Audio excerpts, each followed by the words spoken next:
दोस्तों रिलायंस पावर की बात करें तो कंपनी ने क्वार्टर टू के लिए रिजल्ट की डेट का ऐलान कर दिया है।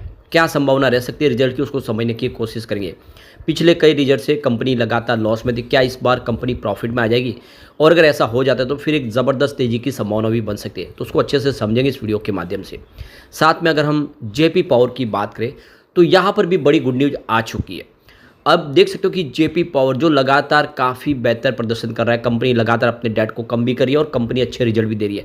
आगे की क्या संभावना बनेगी उसको समझेंगे इस वीडियो के माध्यम से। साथ में हम ट्राइडेंट लिमिटेड को डिस्कस करने जा रहे हैं, जहां से भी आगे ये बड़ी अपडेट जिसका हमें इंतजार था। ट्राइडेंट लिमिटेड अब अपना क्वार्टर टू का रिजल्ट डिक्लेयर करने जा रही है। क्या है संभावना उसको समझेंगे, क्योंकि स्टॉक पिछले कम से कम 1.5 साल से 35 के आसपास कंसोलिडेट हो रहा है। यही कोविड काल में स्टॉक जो मल्टीबैगर साबित होता अब दौड़ नहीं पा रहा, क्या है वजह। साथ में हम मास्टर ट्रस्ट को डिस्कस करने जा रहे हैं, जिसने बहुत ही शानदार स्प्लिट देने का ऐलान किया है।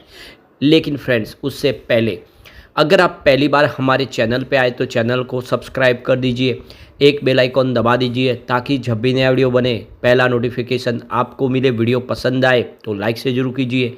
चलो फ्रेंड्स वीडियो स्टार्ट करते हैं। मैं हूँ आपका दोस्त SP दवे और हमारे अपने चैनल ऑनलाइन कमाई में आपका बहुत बहुत स्वागत है। तो सबसे पहले रिलायंस पावर के कारोबार की बात करें तो फ्राइडे को 42.40 पर क्लोजिंग थी, 1.56% की तेजी के साथ। इंट्राडे में 39 तक चला गया था स्टॉक। अब निचले लेवल से काफ़ी अच्छी खरीदारी लौट के आई। इससे एक बात समझ में आ रही है कि वो जो प्रॉफिट बुकिंग थी वो यहाँ पे खत्म होती हुई दिखाई दे रही है, क्योंकि स्टॉक 54 से नीचे आया। अब ऐसे में जो प्रॉफिट बुकिंग होनी थी वो हो चुकी है, स्टॉक फिर तेजी के लिए तैयार हो रहा है।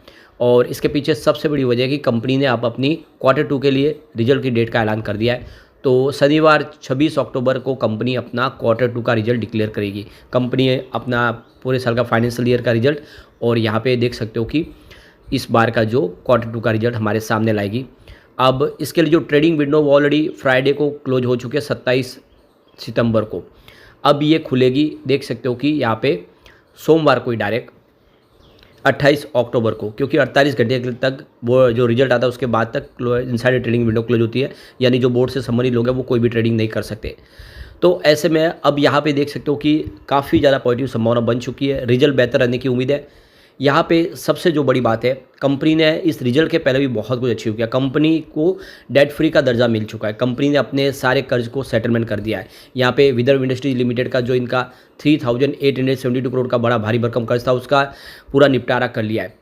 कंपनी ने IDBI bank, ICICI bank, axis bank और DBS बैंक के साथ में अपना पूरा सेटलमेंट कर दिया। लैंडर्स का सारा बकाया चुका दिया गया है। यहाँ तक कि कंपनी का जो रोजा थर्मल पावर प्लांट है उसका जो पेंडिंग डेट था उसको भी क्लियर करके उसको भी कंपनी को डेट फ्री कर दिया गया है। तो एक तरह से पूरी रिलायंस पावर डेट फ्री हो चुकी है, और इसीलिए अब आने वाले समय उम्मीद बेहतर दिख रही है कि रिलायंस पावर हमें काफ़ी शानदार प्रदर्शन करता हुआ दिखाई दे सकता है। और वैसे भी अगर आप देखें तो एक अनिल अंबानी को भी राहत मिल चुकी है। जो सेबी ने उनके ऊपर जो पेनल्टी लगाई थी उस पर एक बार रोक लगाई है, उसको पेनल्टी को आधा किया गया है सेट की तरफ से। ये ऑलरेडी खबर हमने पिछले वीडियो में डिस्कस कर दिया, तो उसको वापस डिस्कस नहीं करेंगे, लेकिन राहत मिल चुकी है। यहाँ तक कि अब रिलायंस पावर ने एक नई कंपनी का गठन किया रिलायंस इंफ्रा के साथ मिलकर, रिलायंस इंटरप्राइजेस का, जो भूटान में अब सोलर और हाइड्रो इलेक्ट्रिक पावर प्रोजेक्ट करेगी। इस तरह से अब ग्लोबल मार्केट में कंपनी तेज़ी से अपने कारोबार को आगे बढ़ाएगी। तो ये काफ़ी अच्छी गुड न्यूज़ है। अब चलते हैं हम ट्राइडेंट लिमिटेड की तरफ। तो 35.12 पर क्लोजिंग थी, 1.51% की गिरावट देखने को मिली। बहुत समय से स्टॉक इसी लेवल के आसपास ट्रेड कर रहा है। कंपनी का 3 मंथ का हाई 41.45 का है। देख सकते हो कि 1 ईयर का जो हाई है वो 52.90 है, लेकिन 3 ईयर का हाई 70.35 का, ये इसकी ऑल टाइम हाई है। अब उसके बाद स्टॉक लगातार कंसोलिडेट ही हुआ है। अब देख सकते हो कि वैसे स्टॉक कभी आप देखें थोड़ा ऊपर जाता है लेकिन वापस वही 35 के आसपास आ जाता है, और ये आपको अच्छे से समझ में आएगा। तो 3 मंथ का जो लो है वो 33.86 का है, और 1 ईयर का लो 32.40 का है। तो ये क्लियरली देखते हो कि पिछले साल भर से अगर देखें तो स्टॉक उसी लेवल के आसपास है, लेकिन 3 ईयर का लो 25.05 है और 5 ईयर का लो 3.05 का, जो कोविड काल में था। तो 3 रुपये का स्टॉक 70 रुपये हुआ, तब से स्टॉक यहाँ पे लगातार दबाव में बना हुआ है। अब यहाँ पे हमारे सामने शेयर होल्डिंग पैटर्न भी आ चुका है सितंबर का। प्रमोटर की होल्डिंग अनचेंज 73.19% के आसपास। FI और FPI ने अपनी होल्डिंग इंक्रीज की है। तो देख लो कि 2.63% की होल्डिंग थी जून क्वार्टर में, जो सितंबर बढ़ के 2.73% हो चुके हैं, यानी FI ने इस स्टॉक पे भरोसा किया है। FI की संख्या भी बढ़ चुकी है, पहले 103 थे जो बढ़ के अब 111 हो चुके हैं। म्यूचुअल फंड की बात करें तो उन्होंने भी अपनी होल्डिंग इंक्रीज की है। 0.06% होल्डिंग थी Q1 में, जो Q2 में बढ़ के 0.07% हो चुके हैं। म्यूचुअल फंड की संख्या में भी इजाफा हुआ है। 11 थे पहले म्यूचुअल फंड, जो बढ़ के 14 हो चुके हैं। इसके अलावा इंस्टीट्यूशनल इन्वेस्टर ने अपनी होल्डिंग इंक्रीज की है। 2.69% होल्डिंग थी जून क्वार्टर में, जो सितंबर में बढ़ के 2.80% हो चुके हैं। तो इस स्टॉक के अंदर FIDA और म्यूचुअल फंड ने जम के खरीदारी किया सितंबर में, और ये इशारा है कि स्टॉक अब आने वाले समय बेहतर कर सकता है, और अब हमारे सामने रिजल्ट भी आने वाला है। तो कंपनी ने अपने Q2 के लिए रिजल्ट की डेट का ऐलान कर दिया है।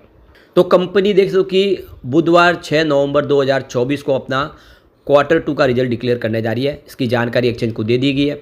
तो देख सकते हो कि बहुत जल्द हमारे सामने रिजल्ट होगा।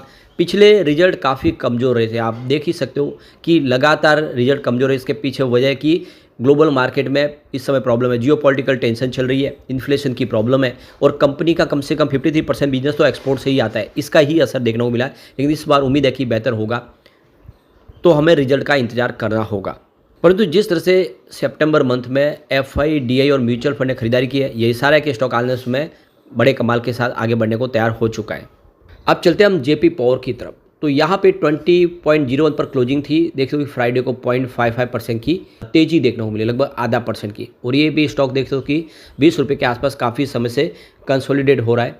अब यहाँ पे कंपनी ने अपने बोर्ड मीटिंग का ऐलान किया है, जो Q2 के रिजल्ट के लिए रखी गई है। तो कंपनी यहाँ पे 26 अक्टूबर शनिवार के दिन अपना Q2 का रिजल्ट डिक्लेयर करने जा रही है, और आप देख सकते हो कि इसके लिए इनसाइडर ट्रेडिंग विंडो जो क्लोज है वो 28 अक्टूबर को मंडे को वापस खुल जाएगी। तो क्लियरली देख सकते हो कि रिजल्ट की डेट हमारे सामने आ चुकी है। अब यहाँ पे गौर करने वाली बात है कि रिलायंस पावर और JP पावर दोनों ही एक ही दिन यानी 26 अक्टूबर को अपना रिजल्ट डिक्लेयर करना है। दोनों पावर सेक्टर की कंपनियों ने एक ही दिन फिक्स किया है, और इसीलिए जब रिजल्ट आएंगे तो हम साथ में इनको डिस्कस कर लेंगे, आगे की संभावनाओं को देखेंगे। लेकिन JP पावर लगातार बेहतर कर रही है, हमने देखा है कि इसका प्रदर्शन भी बहुत अच्छा है। अगर हम इसकी परफॉर्मेंस देखें तो पिछले 5 सालों में इसने 1640% का बम्पर रिटर्न दिया है। सिर्फ 50 पैसे के आसपास स्टॉक था कोविड काल में। 3 ईयर की बात करें तो इसने 254% का ज़बरदस्त रिटर्न दिया है। पिछले एक साल में 109% का रिटर्न दिया, यानी आपका इन्वेस्टमेंट डबल किया पिछले एक साल में।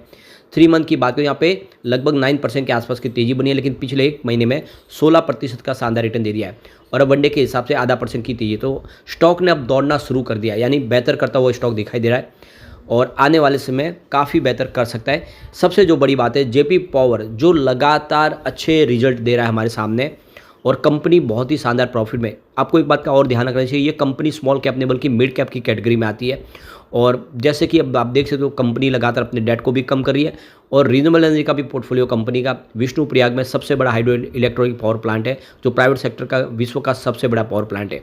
ऐसे में आने वाले समय JP पावर कमाल कर सकता है, इसलिए हमें रिजल्ट का इंतजार करना होगा। अब चलते हैं हम मास्टर ट्रस्ट लिमिटेड की तरफ, जिसने स्प्लिट देने का ऐलान कर दिया है। 947 पर इसकी क्लोजिंग प्राइस थी फ्राइडे को, 0.38% की तेजी के साथ। यहाँ पे कंपनी देख सकते हो कि स्प्लिट देने जा रही है।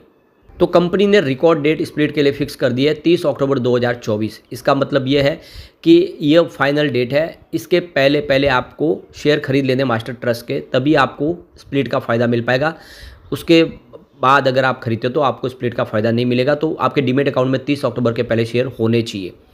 कंपनी के परफॉर्मेंस देखें तो काफ़ी बेहतर ही है। Q1 बहुत ही ज़बरदस्त था। रेवेन्यू की बात करें तो 144.92 करोड़ का इन्होंने रेवेन्यू बताया था, जहाँ पे 79.18% की बेसिस पे ज़बरदस्त जंप देखने को मिली। नेट इनकम 34.65 करोड़ के आसपास रही, जहाँ पे 81.03% की बेसिस पे शानदार वृद्धि देखने को मिली। डायलूटेड EPS 15.3 था, जहाँ पे 73.86% की ईयर ऑन बेसिस पे शानदार वृद्धि देखने को मिली। नेट प्रॉफिट मार्जिन 23.91% रहा, जहाँ पे 1.06% की ईयर ऑन बेसिस पे वृद्धि देखने को मिली। तो काफ़ी बेहतर रिजल्ट दिया, और आशा है कि आगे भी ऐसे रिजल्ट जारी रहेंगे। तो स्प्लिट के लिए आप इसमें निवेश के बारे में सोच सकते हैं। लेकिन फ्रेंड्स, कोई भी इन्वेस्टमेंट करने से पहले अपने फाइनेंशियल एडवाइजर से एडवाइस ले ले, या अपना खुद का रिसर्च करें, क्योंकि मैंने वीडियो आपके एजुकेशनल पर्पज़ के लिए ही बनाया। वीडियो पसंद आए तो लाइक से जरूर कीजिए और चैनल को सब्सक्राइब कर दीजिए। Thank you friends.